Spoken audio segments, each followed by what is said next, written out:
people that's doing astounding things in our community, like community leaders, business owners, and elected officials.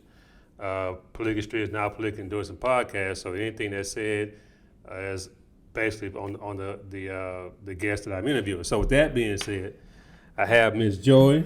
We met via Instagram, right? Yes, right? through social media. And I'm trying to figure out, I don't know how and when, but we just we gravitated, and I asked you what you did, and he's like, well, hey, I said, would you mind coming on? You said, yeah, I'll come. So Absolutely. before we get into what you do, give everybody a little background of where you grew up and where you're from. Okay, like you said, my name's Joy Israel. I grew up in Detroit on the east side, Shout out to Detroit. Motown. Mm-hmm. Okay, all right. I'm a military brat though. Before, my parents were from Detroit, and then they went to the military, so I kind of moved around as a child.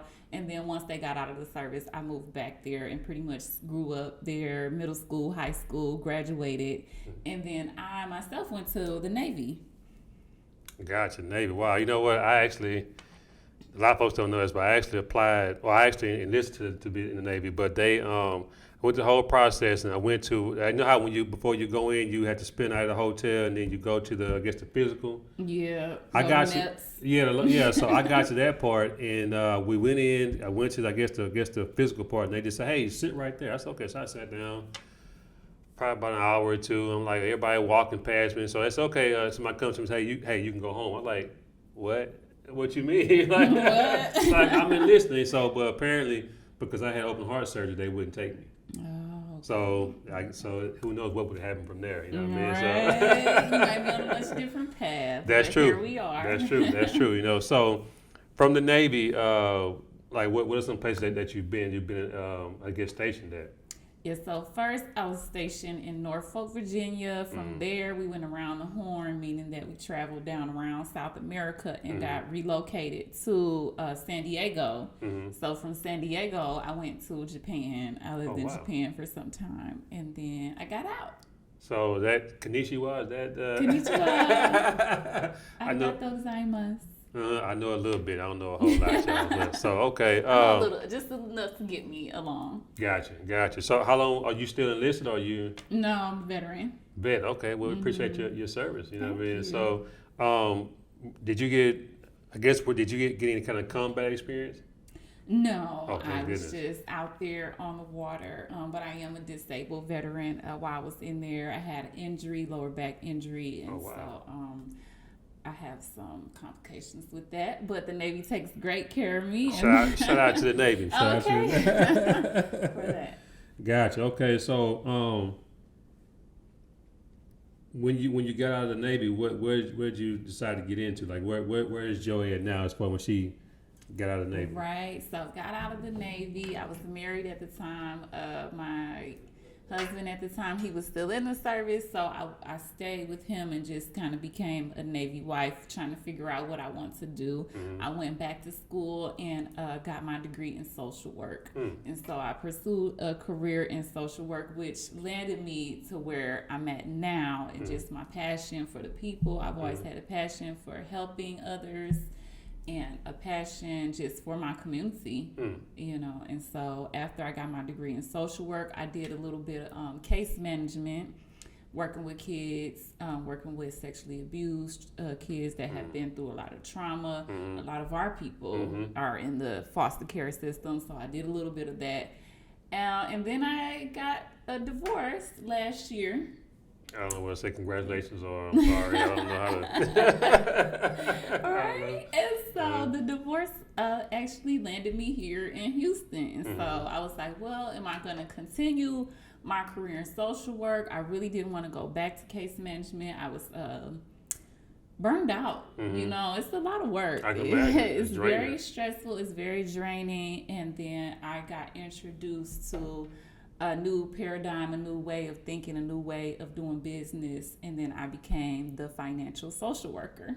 Wow. So now I'm in finance and contributing to my people in that way. Gotcha. So I don't know if you've been following what I do, but I created this skit to where I'm actually the president of the United States, right? Okay. And so one of my first executive orders was to give black people reparations, right? And so in the skit, where I have a secret press conference, and one of the reporters asked me, well, how are we going to stop our people from like going in and buying like getting Mercedes, Benzes and Cadillac and just splurging, right. And so, Yes. but one of my components is saying, well, we have to, in order to get this money, you have to go to a financial literacy course. All right. Then you'll get it, right? Yes, I think that's a good idea. Oh, well, thank you. I appreciate it. So, For real.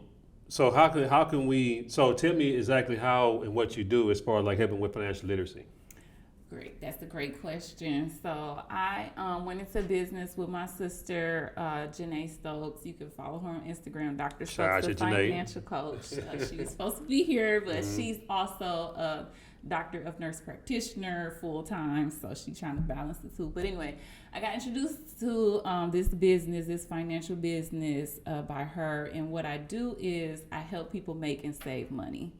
Just in a nutshell. So I got licensed to do that. I have my life insurance license. So that's really my bread and butter of what I do. But I also teach people how to budget. I teach people how to save. I teach people how to reach their retirement goals and all of that. So let me ask you this question, because this been a question of mine for a while.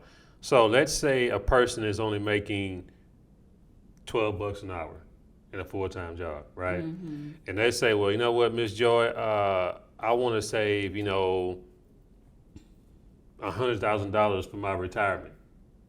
What would Joy tell them on how to save $100,000? Well, first we got to start with building your financial house, and that's what I do. I start at the very basic level with people and think of your financial institution as a home, and the very base of your home is life insurance. So how can we start to save if we're not even protecting our greatest asset? That's true. Which is you. So I'm gonna start right there and pretty much build up. Now, next thing we need to do is look at your income. If you're making $12 an hour, you're trying to save $100,000. Well, that may not. I'm gonna say, hey, well, have you thought about getting an extra stream of income going? Because we know that the average millionaire has 7 streams of income. That's true. Your $12 an hour may not be enough, but I can show you some other ways to gain another stream of income. Gotcha. Yeah. That way. Yeah, because I think with our community, even I don't want to knock going to college, but I had an episode with a young lady. She and I attended college together, and she was saying like when she left, she didn't know anything about getting a DBA. She didn't know about getting a EIN number or DUNS number and how to set up a business in order to help for her artwork or whatnot. And so, what can we do? Because that's still part of being financially literate, because it's lining you up. You know what I mean? So, how early should we teach our kids on creating a business? As soon as they can talk. Oh, wow. I personally believe that we should start very early. As soon as they have some very basic concepts of math and how to read and apply the knowledge, we should start with them. I personally have opened up an account for my daughter and mutual funds, so she can start saving early. As soon as she's old enough to understand what that is, I'm gonna start breaking it down. Hey, this is what you have. I set this up for you already. Let me show you this. Let me show you how you can also be an entrepreneur early, because we need to start teaching our kids that. I grew up in that mindset of the 40-40-40. You heard of that before? What is that? So the 40-40-40 concept is you work 40 hours a week for 40 years of your life. Oh, no. And retire making 40% of your income. That's the 40-40-40 rule that they teach us in school. Okay. Go get that degree, I didn't get work that. 40 hours, Right. for 40 years, then if you start when you're 20, you may retire when you're 60, right. And then at 40% of your income. So no, we got to change that dynamic early. early. That's not going to work, because you think about it. So when you get 60, you're slowing down, and they say, well, you want to go travel, but then by that time you get out, you travel, you're sleepy, you don't really see too much. And you're not going to have enough money to do it. Right. Because if you're making only 40% of your income, that's you're just surviving. You're not thriving. And so what I said I want to do for my people is push them from surviving to thriving. We need to develop a thriving mindset, and that's going to happen through gaining knowledge with financial literacy. Gotcha. So here's that gray area that you and I were talking about on off camera. So my thing is this. So in order to, I can't put it. So you mentioned that a millionaire has 7 streams of income, but it's like I've been a part of the whole network marketing, all those businesses and things like that. It's like you get burnt out because people don't know how to leverage their network. What? How can a person gain 7 streams of income if they don't really have a large network?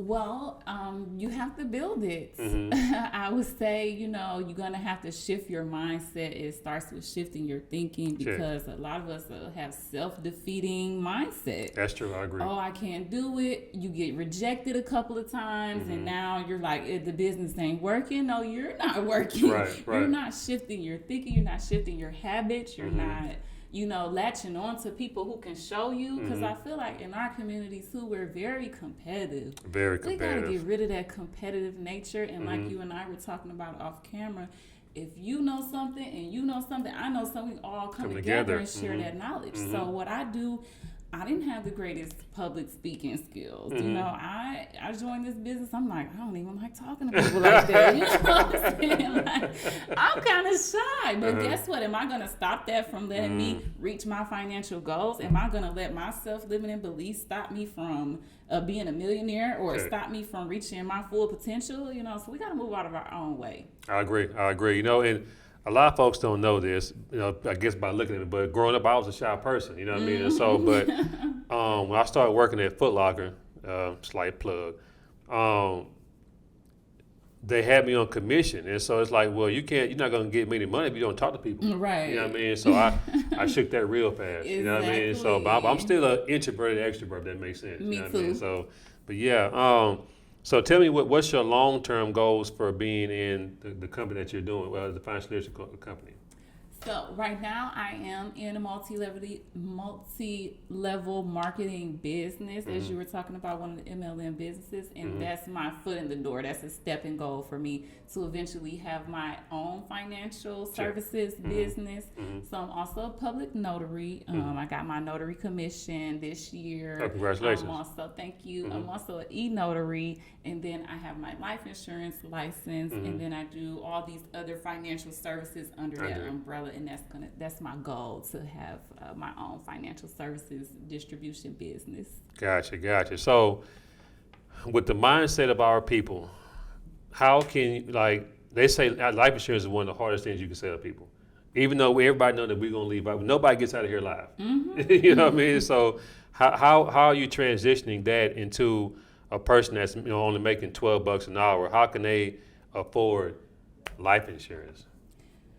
Well, you'd be surprised. It's actually very affordable. And the younger you get life insurance, the cheaper it is. So you want to get it early. And I find that to be probably the most challenging is to reach people who don't have families yet. They're not homeowners yet. They're not, right. You want to get this early before you get there. And the pandemic, I feel like, showed us now more than ever how much we really need it. So it became easier actually during the pandemic to get people set up, because I don't look at it like selling anything. I'm a part of someone's financial legacy now. Okay. When you pass away, how awesome would it be if I showed up with a $500,000 check for your family instead of showing up with a bucket of chicken or whatever that we show up to funerals with. So that's the a good pandemic way really helped people shift their mindset. I know a lot of people stayed in fear during the pandemic, but a bunch of us actually saw opportunity That's true. in the pandemic and had a chance to sit down and look at their finances for a minute, because we're not working all day. Everybody was at home, and they're like, okay, well, what you talking about? Right. There's more focus there. Right. So it became easier. So you mentioned 2020. It was a crazy year. Even right now, it's still kind of the residual is still kind of going on. What did you take from 2020 into today, as far as mindset wise? Wow, I took a lot. 2020 was a tough year for me. Like I said, I got divorced. I moved to a new state. I started a new business. So I lost my dad as well. He passed last year. Thank you. So I took a lot of lessons from that.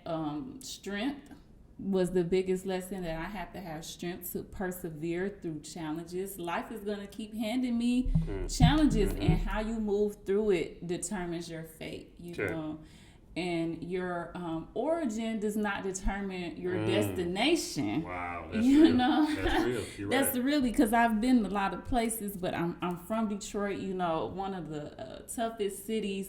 I'm from the red zone, as they call it, 48205. Shout out to my city, but it's a murder capital. But if I can make it there, I can make it anywhere. And so I let that fuel me. I let that situation fuel me to where I'm going. I let the pandemic fuel me and give me strength that I'm still here to continue the mission for my people. That's what's up. There's a young lady that I'm going to introduce you to her. She has a company called Hemp Ice.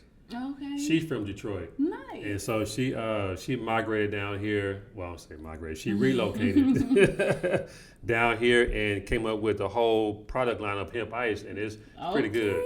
Pretty good. And so she, but yeah, I think you guys on the meet or whatnot, because y'all had that in common being from Detroit, you know. So there are actually a lot of Detroit people in Houston. There, really? There's a Facebook group called Detroit to Houston. It has like over 3,000 members. Wow. So it's a large population of us that have migrated, especially during the Great Recession, about 2008. The big three tumbled, Chrysler, Ford, GM, and then everybody kind of flocked to the South for work. And so it's a lot of Detroit people here.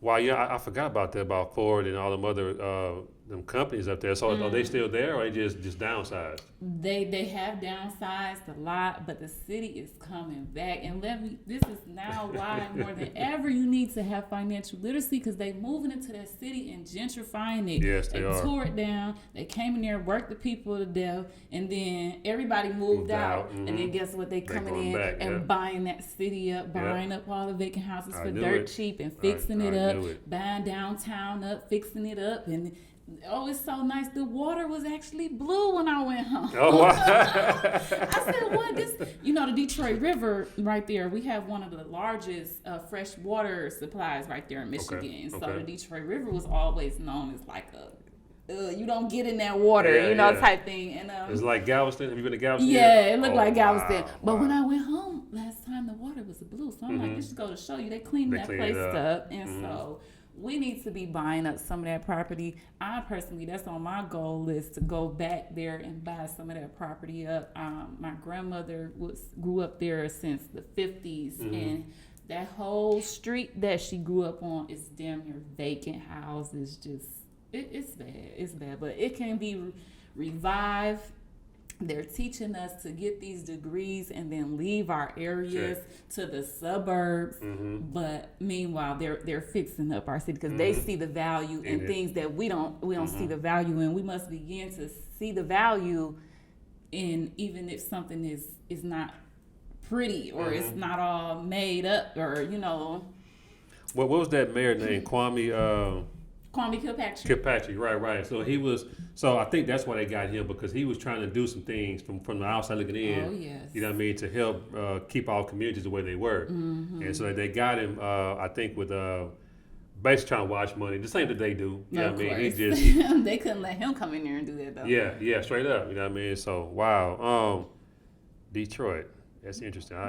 We got to talk off camera. You know okay. Because I'm definitely interested in becoming and buying some land, some real estate. You know what I mean? So if I don't have to be, if it ain't here in Houston, it's got to be somewhere. You know what I mean? It has to be. My cousin actually, she went ahead and listened and bought some property there.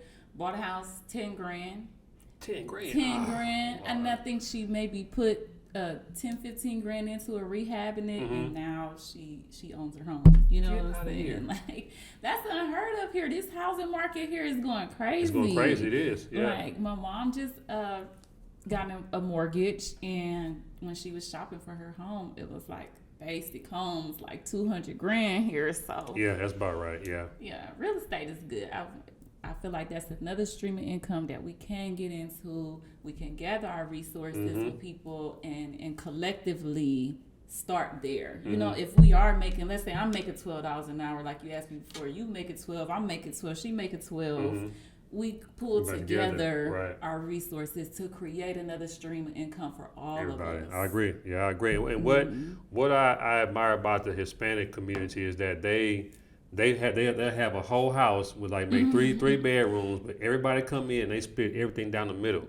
You know what I mean? And so whoever the house name is in, they pay it off, but then it's like they all working together. Like that $12 an hour adds up. It adds up. You know what I mean? So then then one person may leave to get them a house and they put their people in there. You know what I mean? Exactly. I think, man, we do that, man. Man. And it's interesting that you brought that up, as I have been blessed enough to do that with my own family. That's what's up. When I came here, I was, divorced, and I was like, okay, well, I could have went anywhere, but my sister was like, come here.